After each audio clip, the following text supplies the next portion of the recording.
Hi everybody, welcome to a non-gardening gardening video. I've been thinking a lot about seeds and what we're going to do next year for growing, and I wanted to talk out some ideas with you and see if you have any suggestions for seeds, seed planting, seed saving, and all that good stuff. So before I forget, one suggestion that I thought of after I wrote out my notes is the idea that you maybe should be asking for seeds for Christmas. People know that you're a gardener. Maybe just, you could be creative, ask people to give you seeds from a particular company. So one person gives you something from Baker Creek, one from West Coast Seed, or something like that, or certain kinds of seeds, or, if it's your family and they know you and they help you in the garden, ask them to go in and pick out a couple exciting things that they would want to grow that's a surprise for you.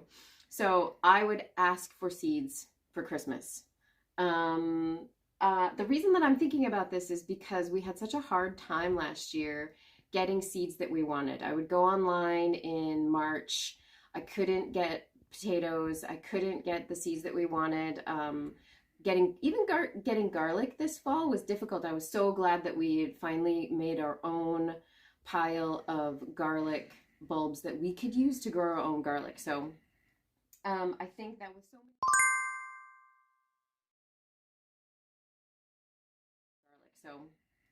So I think that with so many people gardening, which is really positive, the seed companies are still kind of struggling to meet the demand of all the people who really want to grow. And so making sure that you get the seeds that you want, I think the earlier you buy them, the better it's going to be. So that's going to be our goal too, just to make sure that we have all the seeds that we want and that we have everything we need for next year.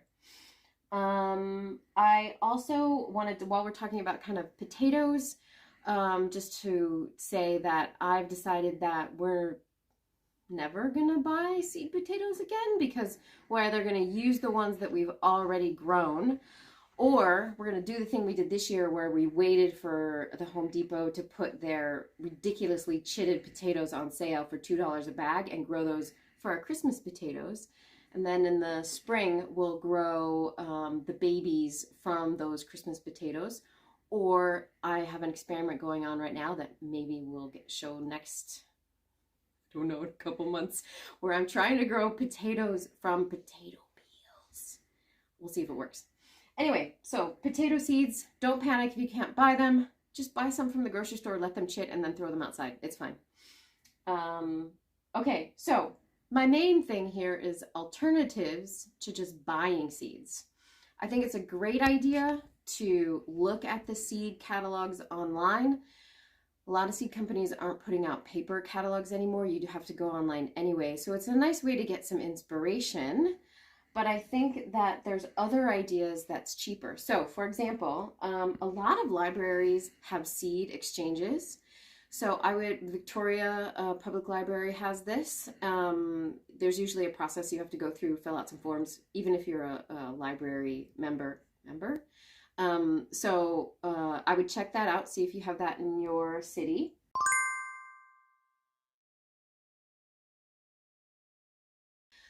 A local seed swap.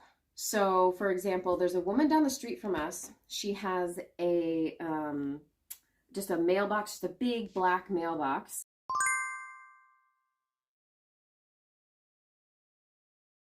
And inside are all these little empty packets. So you can go by and put some seeds in the little empty packet, write down what's on there or what you put in there, and then toss it in. And then people can come by and pick out those seeds, and you can rustle through and see if there's anything interesting in there. So that's kind of a neat way to get seeds. If there's nothing like that in your neighborhood or area, you could always start your own. It's no big deal.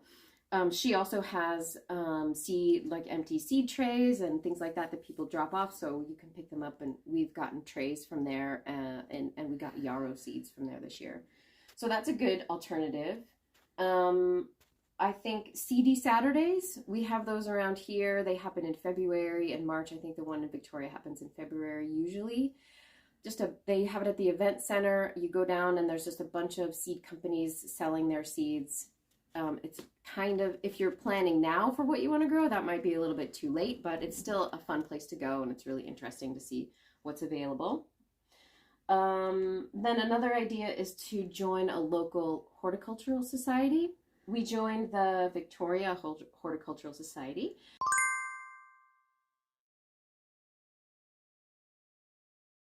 And their monthly newsletter often contains kind of people who are downsizing, getting rid of plants, getting rid of some seeds. That's a great resource for you to be able to probably get some free plants. So those are my ideas about alternatives for procuring your seeds. The next thing I thought about is then what would be the steps for deciding what seeds that you actually want to get. So first step I would say is to do an audit of your seeds. What seeds do you already have?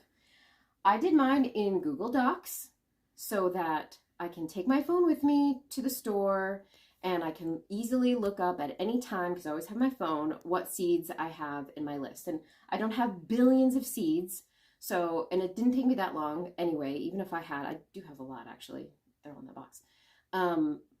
But it's a great resource for me, and then I don't end up buying 20 bags of kale seeds, which is what I used to have. I had way more kale than I needed because, like I said, I think that's why we grew it, because we had so many seeds. So do an audit of your seeds, and when you're doing your audit, take a look at the dates on your seeds. Now, don't get rid of something just because it's a couple or 3 or even 4 or 5 years old.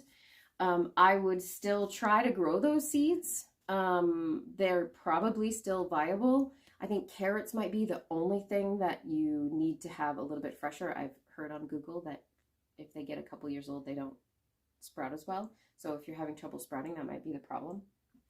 And then I would say the next thing to do is to make a list of all the things that you grew in the last year and try to figure out which things did you really like, which things were you meh about, and try to make sure that you have the seeds that you really liked, you really grew well, and then maybe think about whether those meh things don't need to be grown anymore. Not everything works in every garden, so don't feel bad about it. I would say another thing to do is to talk to your family or whoever it is that you're growing your vegetables for. What kinds of things would they be interested in having in the garden? What kinds of things do they want to eat? What would they be interested in having? We had determined before this year, for example, that things like broccoli we're not going to have. But then, this is maybe my third point, Adam figured out a way to cook broccoli. He roasts it with some herbs that he absolutely loves. So we grew broccoli. We tried to grow broccoli. We went out and bought seeds. We grew broccoli, and he's decided that broccoli from the garden tastes a lot better than broccoli from the store. So we've had a lot of broccoli from the garden. It's been delicious. It's been wonderful. We're going to keep growing it, even though this time last year we were pretty sure we were never going to grow broccoli. So maybe throw in one kind of thing that you're like, nah, I've never grown this before. I don't know if I really like it. I don't like it when I buy it at the store, but everybody else seems to like it. Maybe it's something you could try. I think this year ours is fava beans. I'm trying fava beans. I can't imagine they're that good. Okay, so then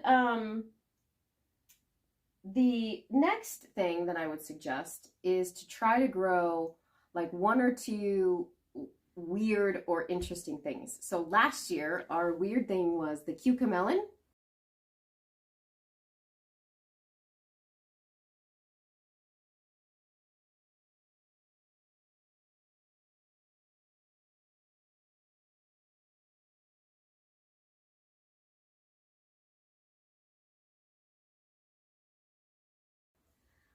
We did try to grow it from seed, and when I say we, I mean Susan tried to grow it because she has a greenhouse.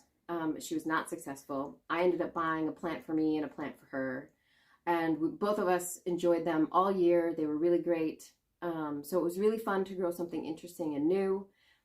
The thing I'm going to try this year are baby butternut squash vines. They're climbing vines, and then you get these little baby butternut squashes.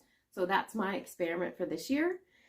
So I think having something fun and interesting that you're going to grow is really kind of an important thing to do.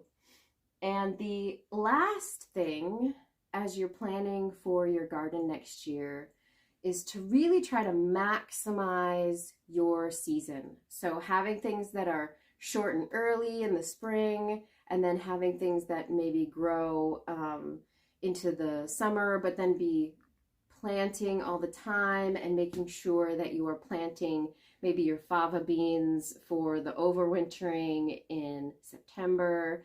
I think we planted some purple sprouting broccoli in September, and it's just sitting in the garden waiting for spring to happen so that it can start making broccoli. So just thinking about the idea of how do you, if you have an empty space in the garden, are you going to have a seedling available to put there? Are you going to have things kind of growing all year? And yeah, so those are the things that I'm thinking about as I start to plan out what our garden is going to look like for next year, which is almost like I think it's my favorite part of the garden is the planning part. I know. And the eating. But yeah, so those are my suggestions. If you have any suggestions, you think I missed something, go ahead and put something in the comments. Let me know what you think. And yeah, that's what I'm thinking about. So awesome. Thanks. Yeah? Good job. Thanks, Hetty. You can't show them cookies that they can't eat. Yum.